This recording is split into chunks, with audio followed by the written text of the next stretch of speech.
შინაგან საქმეთა სამინისტროს აკადემიაში სამართალდამცველებისთვის ოჯახში ძალადობის საკითხებზე ტრენინგი ტარდება.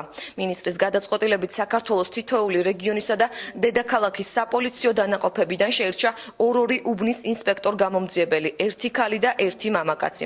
პოლიციის იმ თანამშრომლებს, რომლებიც გადამზადებას გადიან, თავიანთი დანაყოფების სამოქმედო ტერიტორიაზე მომხდარ ოჯახში ძალადობის შემთხვევებთან დაკავშირებით განხორციელებულ ღონისძიებებზე ზედამხედველობა და სათანადო სტატისტიკური მონაცემების დამუშავება დაევალებათ.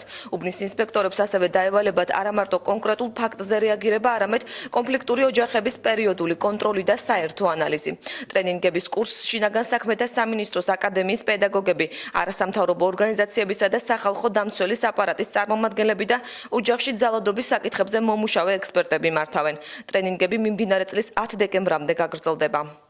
სახალხო დამცველის აპარატი ჩართულია მათი მომზადების პროცესში.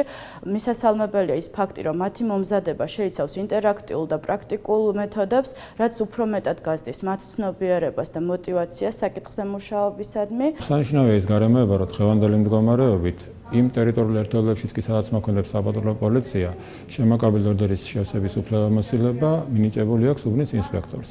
ამასთან დაკავშირებით კიდევ უფრო მნიშვნელოვანია ამ ტრენინგების არსი და ჩატარების აუცილებლობა. რა თქმა უნდა, აღნიშნული ღონისძიება დარწმუნებული ვართ მნიშვნელოვან როლს შეასრულებს ოჯახში ძალადობის პრევენციის საქმეში. ჩვენს კომპეტენციაში შედის პრობლემური ოჯახების დახმარება, რათა თავიდან იქნეს აცილებული საფრთხე, რაც გამოწვეულია ოჯახური კონფლიქტით. ეს ტრენინგები საშუალებებას გვაძლევს უფრო ეფექტური რეაგირება მოახდინოთ ოჯახურ